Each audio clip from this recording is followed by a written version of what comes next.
Looks like a good spot right in there. Check it out here. All right, I think this is a good spot for my truck.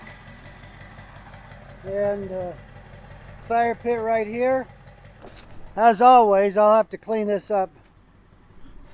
Of course, I like doing that anyway. So it's not really like I'm complaining about it. I get it. I don't know. That's something to do. Anyway, and then my hammock. I don't know, there's plenty of places to put it. Right over there. I could even hang it between a couple trees if I want. Wouldn't have to use my stand. Anyway. And then just beyond the, it's probably about 100 yards through the willows and stuff out there is the river. So I'm close to that. Might try a little fishing in the morning.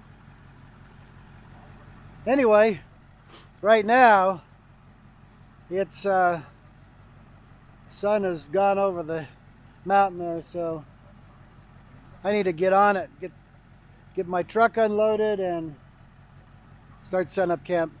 So here's another irritating point that I hate. Whenever you're around where people camp, these trees, these cottonwoods, you know, we're out in the desert where trees are kind of at a premium. Now, this is just at a bend in a river right here, kind of a level, low spot where these cottonwoods can grow and everything. But, you know, people have been up here in their hatchets and axes and have chopped the heck out of these trees. About chopped this one down. It's not like they need it for firewood. There's stuff laying down all around here, good wood for a fire. You know, it's just probably parents not watching their kids, just let them chop the hell out of everything. You know, I don't know, pisses me off. You know, I'm not against using trees or wood, but you know, don't use it unless you need to, especially out on the desert where, you know, there's not a lot of trees out here, especially nice shade trees like these. Well, like they would be in the summertime. All right.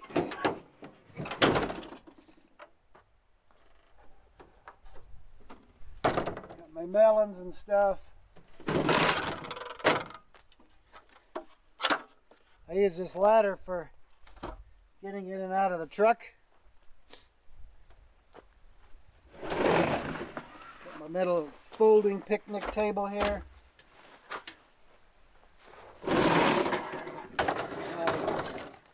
Camp chair. That'll all be nice.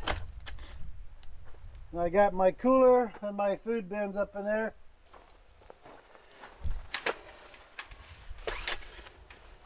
This little deal right here is one of my favorite investments. I've used the heck out of it. I'm surprised I haven't broke it already.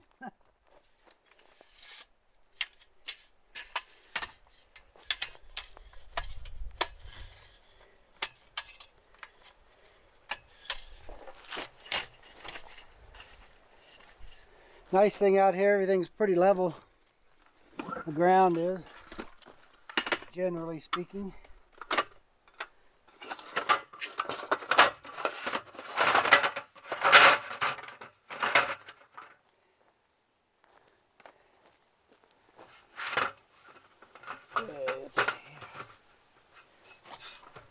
These little things hooked in the end here.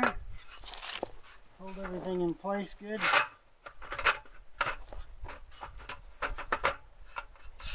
There we are.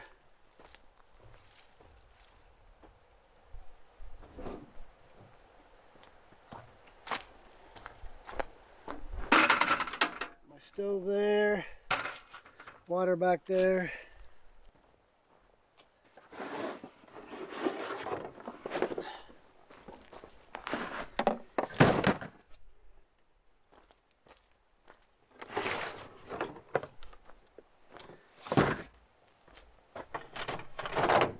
Can't do without my favorite mixing bowl.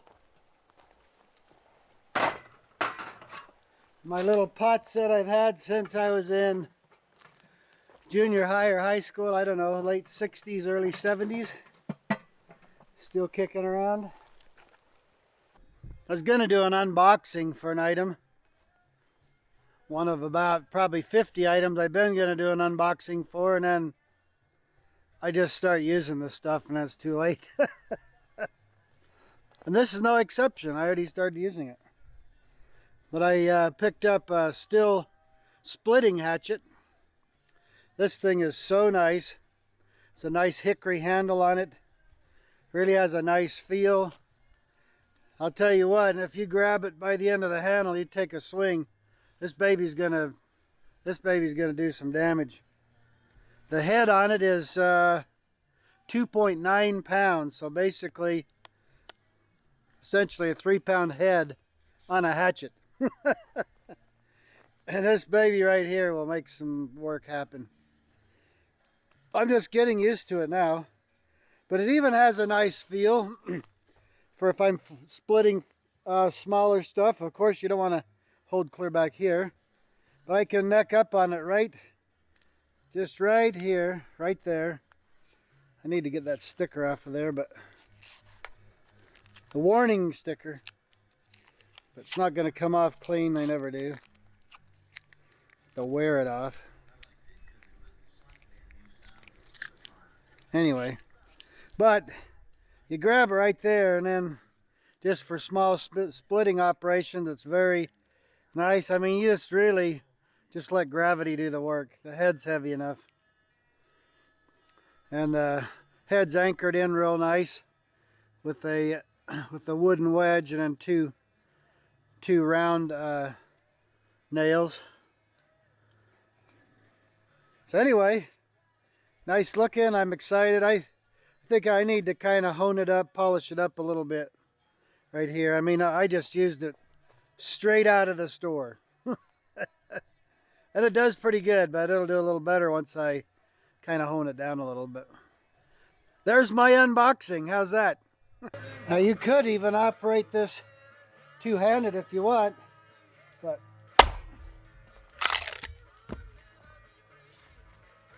really an animal, man. It's quite a nice deal.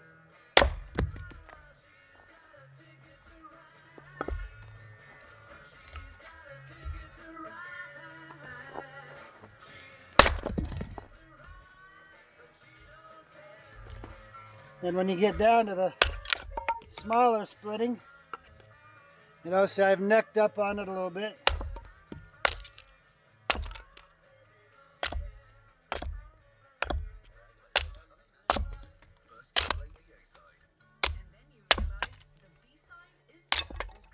And I'm just kind of getting used to it still. The feel of it and kind of all that stuff, but very nice. You don't want to be back here because if you miss, going into your shin. So you want to do it so that your trajectory will carry it down into the log. You want to hold it, the piece up high, not all the way to the, you don't want to do this. You want to be below there. And I've got a little bit of a knot. It's, well, a little bit of a knot there.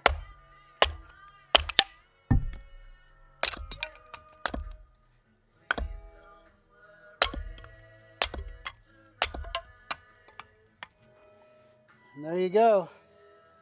That's it. Nice piece right there. Still has a label, splitting hatchet. 3-pound head on that baby.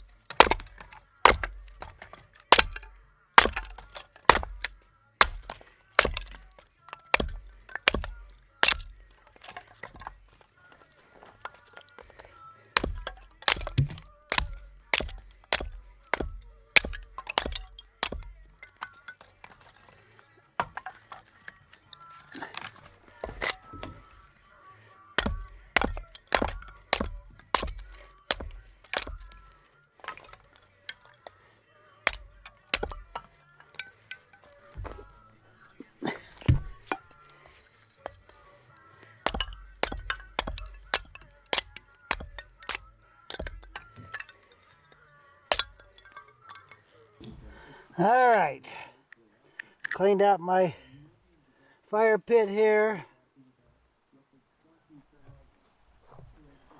and turned it into an oval fire pit instead of a round one. Much more effective for cooking and stuff.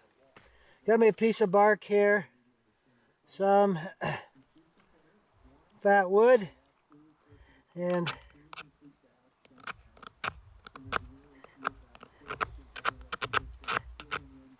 just gonna scrape down some shavings. I almost never ever do that, but just to be different, gonna do it. Okay. Now I need to be left-handed here.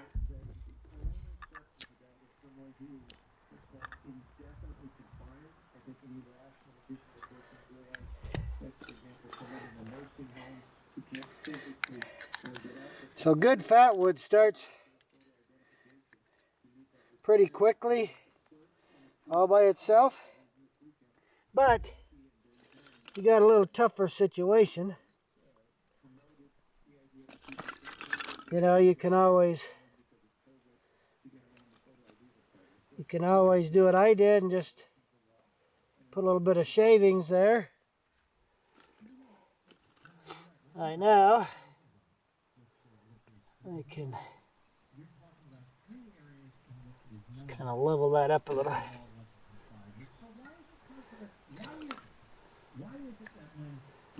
And what we're trying to do really is just trying to catch the heat from the flame as it comes up through here. Because, you know, normally it's just going to come up and dissipate into the atmosphere. So what we're doing here is as it goes up to dissipate, we're just trying to use the heat, put it to some good use. So that's what we do here. And some of these types of fires starting like this work exceptionally well. You can get a really nice hot heat column here. And as any of that stuff starts to burn in there, see it's kind of around the outside there at the bottom, and it reflects that heat to the middle, which creates a focal point for the heat, which makes it exceptionally hot in the middle and makes it so it'll start most anything very rapidly. Put in a little bit bigger stuff here. And at this point, I don't care about maintaining the shape of the fire. Everything is burning sufficiently that it doesn't really matter. Now, the nice thing about this fire pit is that I can burn longer pieces, or I can have more of a concentrated fire in one end, and then I can have coals or something in the other end for cooking on. Well, in these deep canyons, the sun's already gone down for a while. It's going to come out again in probably a couple hours, but it's the way it is down here. I've got some sourdough here that I brought from home. I fed it a good couple hours ago or so, and it's puffed up here a good bit, and it's ready, I think, to make some pancakes. So let's get on to these sourdough pancakes.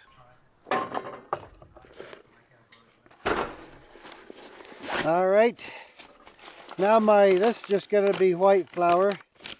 My sourdough is rye flour, whole grain rye flour.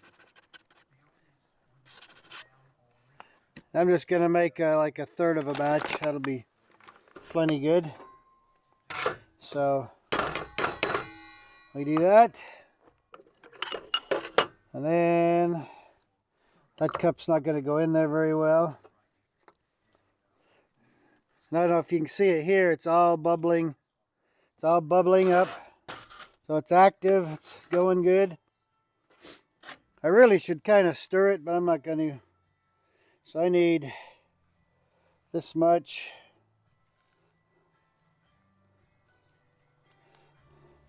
Plus a little.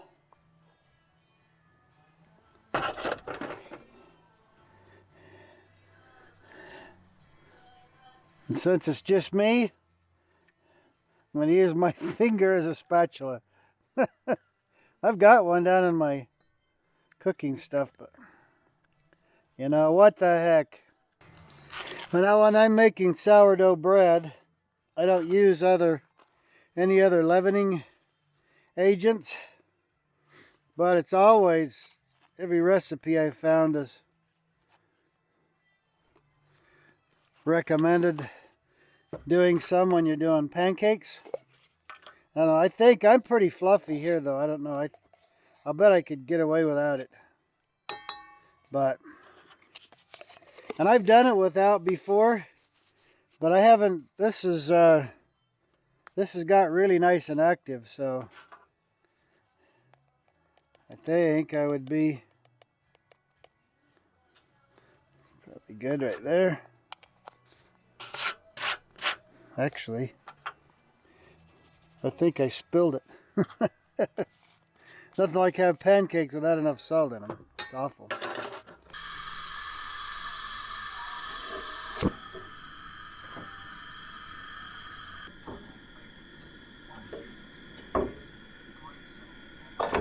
I'll melt me the butter for my recipe at the same time I lube up my pan here.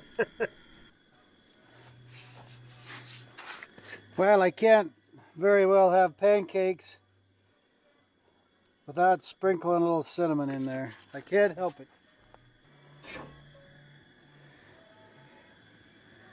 Yeah, there's my butter.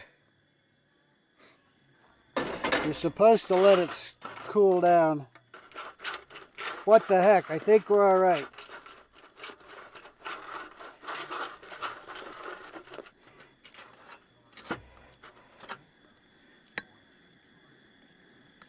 I think that'll work just perfectly right there. All right. I believe our pan's about ready.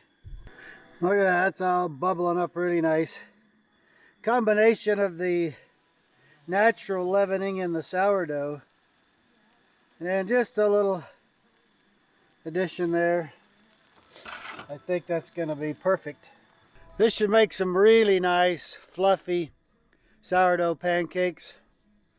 That's when they're done right, they are just darn near like, I don't know what you'd call it, fluffy as angel food cake or something. That's not a good example. I don't know. Really fluffy.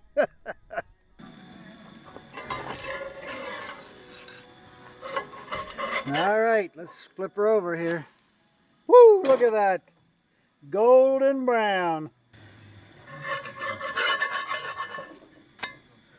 Oh yeah, golden all the way, and you look down in there and you can see just air bubbles all the way down through there. Beautiful.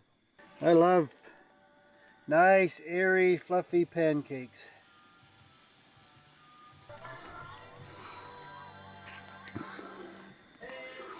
Oh, these are good. Oh, wow. This sourdough, it's actually a little extra sour. Well, got a little extra tanginess to it. You don't even need teeth to chew these pancakes. They are so soft. Oh my gosh. Now I probably about burned my... Ooh, that was close. About burned my pancake while I was eating there.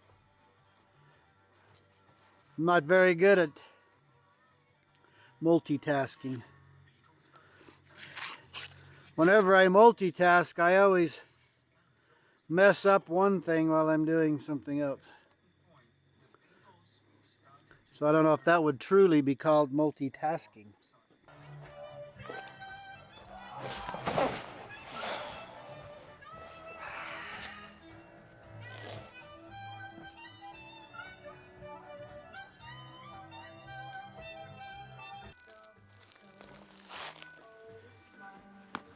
This one is actually the Stihl Light poncho liner.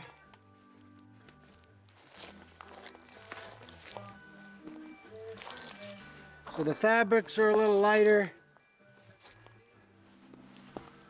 The insulation's a little lighter.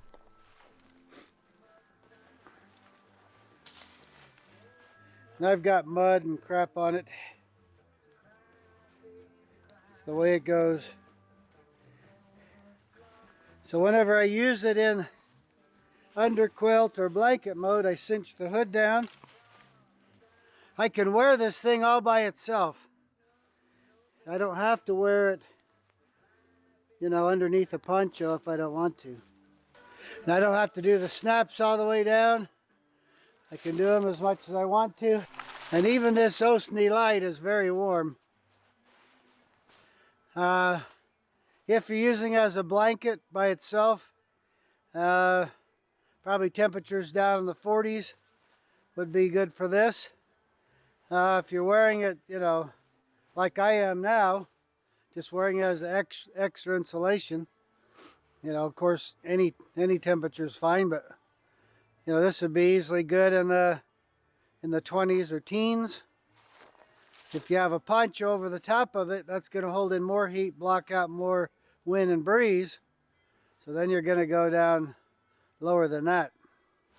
So anyway, I use this as my blanket, and it works very well for that. I just used this as a standard Stihl liner. PSS LE is the size I use. And it just snaps, it can snap on and go underneath your poncho when you set it up in hammock mode. So it becomes an underquilt. So this is the regular weight. The lightweight Stihl is 2.5 ounce Climate Shield. This is 3.6 ounce.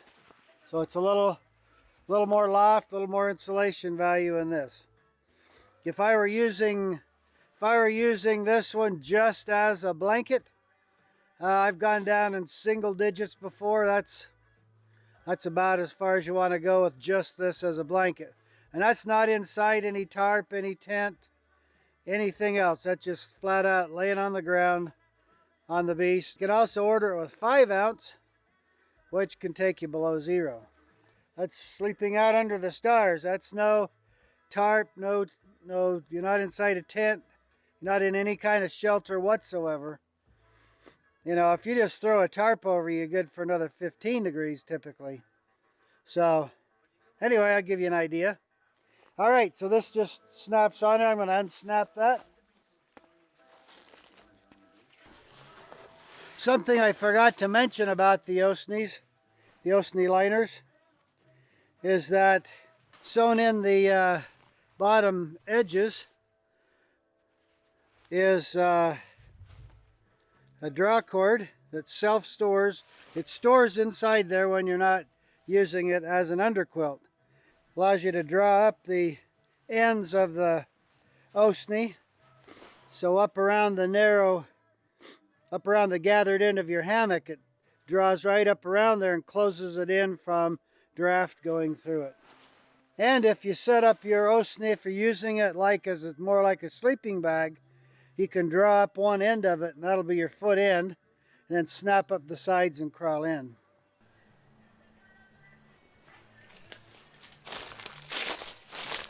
This thing is exceptionally warm, just like this. Even without the poncho over it, it's exceptionally warm.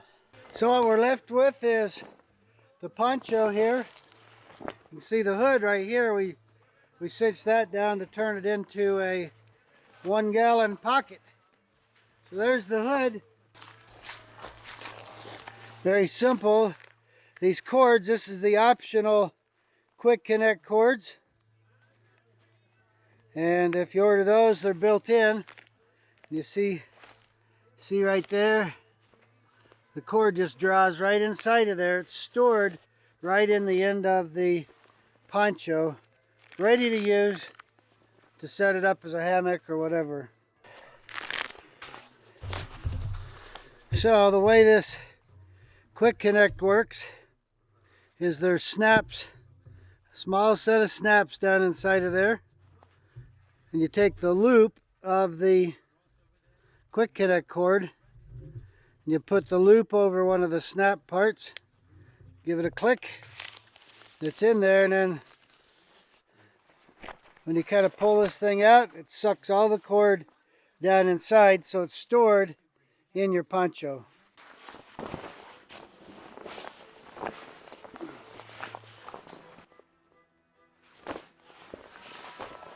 It snaps all down the sides to snap it into a poncho that's isolates you from the weather, so you can adjust it for whatever conditions you're in.